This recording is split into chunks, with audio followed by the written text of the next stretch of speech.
And she usually doesn't interfere with my car purchases, but she was very adamant about no Corvettes. You're not old enough for that.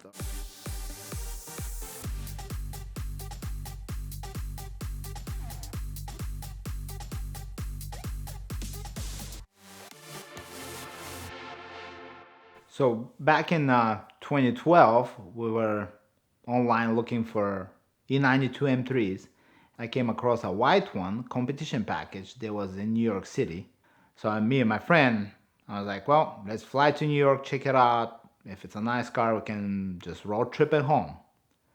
So we did that. We got on a plane, got to New York City. The guy was super nice. He picked us up in the car from the airport. And it was, as described, it was a great car. It was white, carbon fiber roof, black leather interior, perfect condition.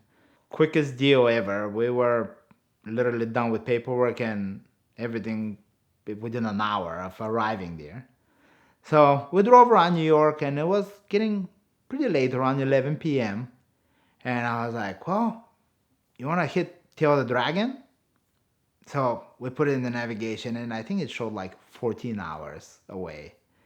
And I'm like, oh, let's see what we can do about that. So we left New York City at 11 p.m., drove through Virginia and the rest of the states on the way there, and we were at Tail of the Dragon at 8 a.m. without any interactions with law enforcement. Afterwards, I was told that I drove through arguably the most strict speeding states. And somehow we were lucky to not get in trouble. But the car at that rate of speed would go through a gas tank right under 200 miles.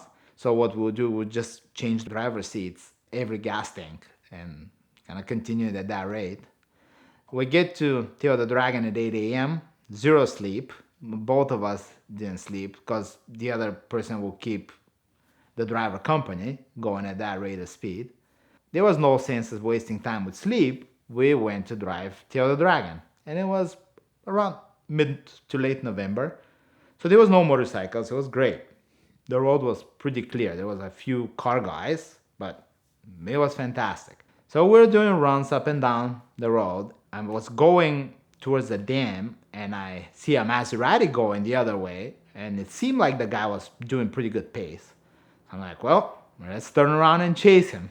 So I make a U-turn and I start chasing him down. And right as I get behind him, my buddy in the passenger seat goes, oh, I don't know if my stomach can handle much more of that. So I go, tough luck. I'm not letting this guy go, so you can go out the window. He rolls the window down and proceeds to go out the window as we're chasing this Maserati down the Tail of the Dragon. And he's like, man, I'm afraid I'm gonna fall out the window in the corners. So I reach out and grab his belt with my right arm, and it kept going after the guy one-handed as he proceeded to puke all on the side of the car. And we got to the bottom of Tail of the Dragon, the little convenience store there. The guy pulled in with the Maserati, so we pulled in behind him, and he's like, this is the craziest scene I've ever witnessed in my rear view mirror. I see this white M3 coming up, and a guy puking out the window as they chase me down the road. So that was a pretty comical situation. But right before that, we stopped at a little creek. His dad collected rocks, so he decided to collect a few rocks for him.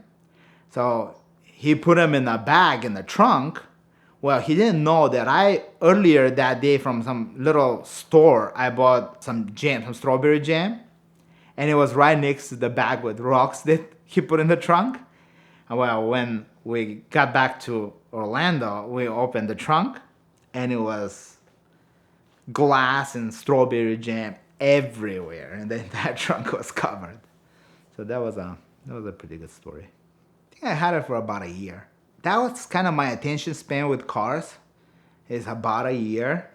This is partially why we decided to start the sports car collection, because I keep transacting in personal cars, and so did my friend. So why not turn it into a business? Now we get to enjoy them for a short period and then have somebody else enjoy them. I've had every M3 besides the E30 and the G80. And I think the V8, the E90, E92 platform is the best one. I love the steering feel. It's right before electric steering, so you still have hydraulic, high revving V8. It's the only V8 M3. I think it's the way to go if you want an M3. And I had an '08 sedan that I did the rod bearings on, and I drove the wheels off of it, and I never had a problem. Finally, I sold it to a guy in LA to replace it with the 718 Cayman. He followed me on Instagram after he bought the car from me, and he is at the track every other weekend for the past 5 years, and the car is still running strong.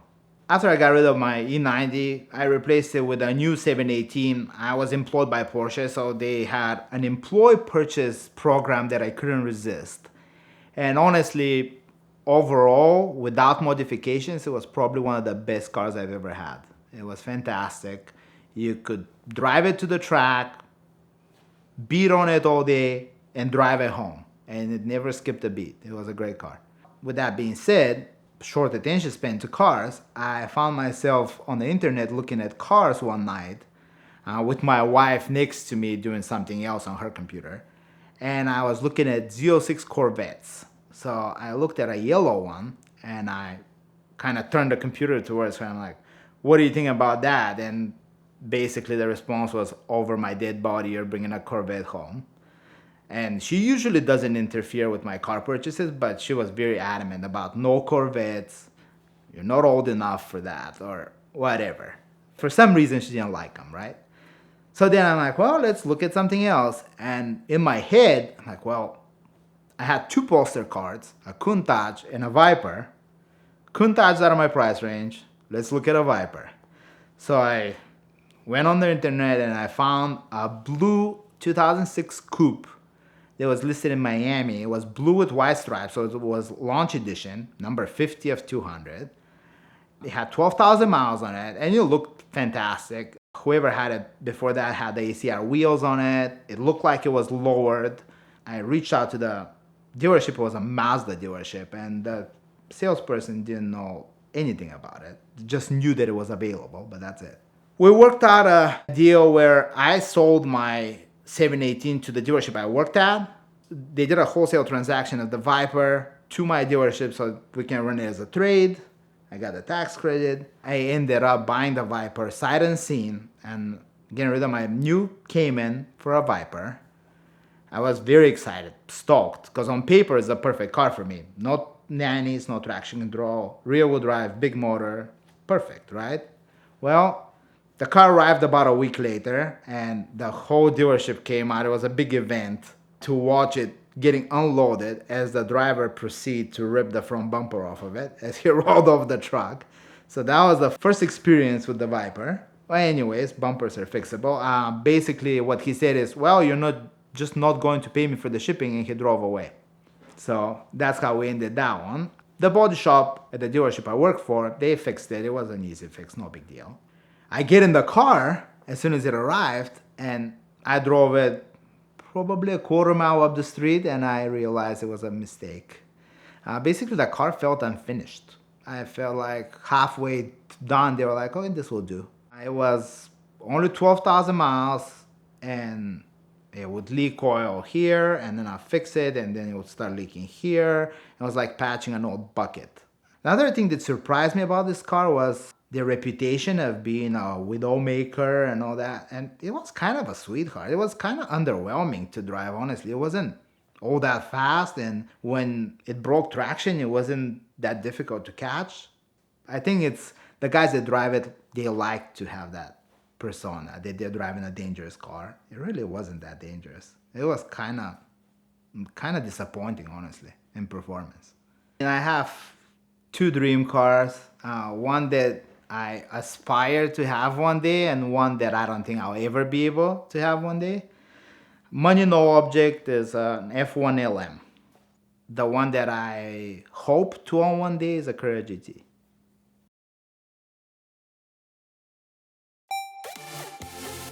If you're ready for your next adventure, you're gonna need the right car, and the best way to buy your next car is with the help of Premier Financial Services. The simple lease from Premier Financial is the most powerful tool in the world of exotic car financing. You get all the benefits of a traditional loan, like the ability to accumulate equity, pay it off at any time, and they give you a perfectly easy to understand amortization table, but you also get the benefits of a lease, the low payment, the flexible terms, the low down payments, but also you get to use some certain tax benefits that leases entitle you to. They've taken great care of me, and I know they'll take great care of you, so check them out now at the link in the description below.